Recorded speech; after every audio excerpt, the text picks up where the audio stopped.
లోకరక్షకుడునైన దేవుని పేరట మీ అందరికీ శుభాభివందనములు తెలియజేసుకుంటున్నాను. జీసస్ న్యూ క్రియేషన్ మినిస్ట్రీస్ ద్వారా ఈ రీతిగా ప్రతిరోజు అనుదిన ఆత్మీయ ఆహారముని మీకు అందించుటకు దేవుడిస్తున్నటువంటి కృపను బట్టి దేవునికి అనలేని కృతజ్ఞతలు. వాక్య ధ్యానంలోనికి మనం వెళ్దాము.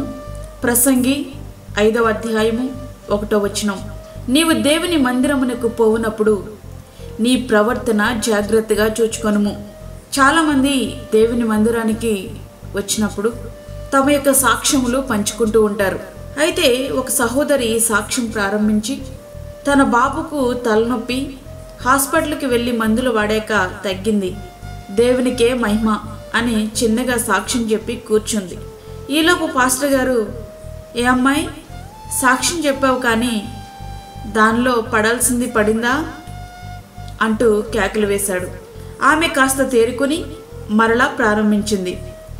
క్షమించండి, మందులు వాడినప్పటికీ అయ్యగారు ప్రార్థన వల్లనే మా బాబుకు తలనొప్పి తగ్గింది, అయ్యగారికి వందనాలు అని సాక్ష్యము ముగించింది. అప్పుడు కాస్త అయ్యగారికి మనసు కుదుటపడింది. కూరలో పడాల్సినవి పడకపోతే కూర రుచించదు. సాక్ష్యం కూడా అంతే. పడాల్సిన మాటలు పడకపోతే అది సాక్ష్యంలా ఉండదు. ఇది సాక్ష్యం అంటే అంటూ చాలామంది సంతృప్తి వెళ్ళబుచ్చుతూ ఉంటారు. ఇక్కడ ఒక విషయాన్ని మనం ఆలోచిద్దాం. తలనొప్పికి సాక్ష్యం, ఆ తలనొప్పి దేవునిపై ఆధారపడినప్పుడు తగ్గిందా? లేదు, హాస్పిటల్కి వెళ్ళినప్పుడు. దీనిలో దేవునికి చెందే మహిమ ఏదైనా ఉందా? లేదు. ఏదో మాట వరుసకు దేవునికే మహిమ అని ఆమె చెప్పిన పాస్టర్ గారికి సంతృప్తి ఉందా? లేదు. దీని ఫలితం విశ్వాసుల్లో విసుగు, సేవకుడంటే చులకన భావం, దేవుని సమయం వృధా. మరికొందరు సాక్ష్యానికి లేస్తూ ఉంటే పాస్టర్ గారితో పాటు విశ్వాసులకు కూడా భయమే. ఎందుకంటే వారు ఏం చెప్తారో వారికే తెలియదు, ఎంతసేపు చెప్తారో కూడా తెలియదు. ఒకవేళ వారిని ఏదైనా అంటే తర్వాత వారు సాక్ష్యం రెట్టింపు అవుతుంది. పాస్టర్ గారు వాక్య సమయాన్ని కుదించుకోవడం తప్ప వేరే మార్గం లేదు. నీ దృష్టిలో సాక్ష్యం అంటే ఏంటి? నీ సాక్ష్యం పాస్టర్ గారిని సంతోషపరిచేదిగా ఉందా? లేక నిన్ను నీవు ప్రార్థనాపరునిగా కనపరుచుకునే విధంగా ఉందా? లేదా విశ్వాసులకు విసుగు పుట్టించేదిగా ఉందా? దేవుని సమయాన్ని పాడు చేసేదిగా ఉందా? లేక దేవునికి మహిమ తెచ్చేదిగా ఉందా? ఎట్లా ఉంది? జలుబుకు సాక్ష్యమే, ఇంట్లో గేదెకు బాగోలేకపోతే అది సాక్ష్యమే, పిల్లల చదువులు, పెళ్ళిళ్ళు, వారికి పిల్లలు, ఉద్యోగాలు, పాస్పోర్ట్లు, వీసాలు, ఆరోగ్య సమస్యలు, ఆర్థిక సమస్యలు, కుటుంబ సమస్యలు, చివరికి కోర్టు కేసులు కూడా అక్కడ పడ్డాను ఇక్కడ లేచాను అంటూ ఇవే మన సాక్ష్యాలు. చెప్పాల్సినంత చెప్పేసి చివరిలో దేవునికే మహిమ. కొంతమంది సేవకులు వాక్యాన్ని సరిగా సిద్ధపడక ఇట్లాంటి వాటితో కాలక్షేపం చేసి దేవుని సమయాన్ని వృధా చేస్తుంటే ఎక్కువ మంది సేవకులు వాక్యానికి సమయం చాలక ఏమీ చేయలేక భారంతో పరిచర్యను కొనసాగిస్తున్న వారు ఎందరో ఉన్నారు. వారి భారానికి దేవుడు మెచ్చని నీ అర్ధరహితమైన సాక్ష్యం తోడు కాకూడదు. ప్రియ స్నేహితుడా, వాక్యం వింటున్నటువంటి ప్రియమైన దేవుని బిడ్డ, మనము అసలైన విషయానికి వచ్చేద్దాం. ప్రభు మహిమపరచబడే సాక్ష్యం ఏదైనా ఉంది అంటే అది రక్షణ సాక్ష్యం మాత్రమే. నీ బ్రతుకు మారితేనే పరలోకములో దూతగణం స్తుతిగానాలు ఆలపిస్తాయి. నిన్ను బట్టి ప్రభువు ఆనందిస్తారు. నీ బ్రతుకు మారకుండా నువ్వు చెప్పే సాక్ష్యం ఆయన దరిదాపుల్లో కూడా చేరదు.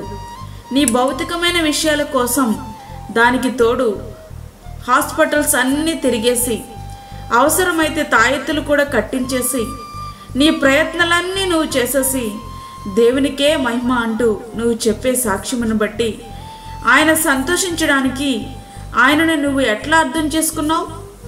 ఒకవేళ దేవుడు నీ జీవితంలో చేసిన మేళ్లను బట్టి సాక్ష్యం చెప్పాలి అనుకుంటే, నా జీవితంలో దేవుడు ఈ మేలు చేశాడు, ఈ రోజు నుండి నా పాప జీవితాన్ని విడిచి ప్రభు కొరకు జీవిస్తాను అని చెప్పి అట్టి రీతిగా జీవించు. దానిని బట్టి దేవునికి సంతోషం, నీ జీవితానికి కూడా ఆశీర్వాదం. అంతేగాని వ్యర్థమైన మాటలతో దేవుని సమయాన్ని వృధా చేయొద్దు. నీ సాక్ష్యానికి సమయం ఎంతో చూడవు కానీ వాక్య సమయం 5 నిమిషాలు ఎక్కువైందంటే నువ్వు సహించలేవు. అది నీకు క్షేమకరము కాదు. నీ సాక్ష్యం ప్రభువు నీ యందు ఆనందించేదిగా ఉంటే ప్రభువుకు మహిమార్థమై నీవు నిలబడు. లేకపోతే నిశ్శబ్దంగా కూర్చుంటే వాక్యం పరిపూర్ణంగా ప్రకటించబడుతుంది. ఆ వాక్యం నీతో పాటు అనేకుల జీవితాలను నిస్సందేహంగా మార్చగలదు.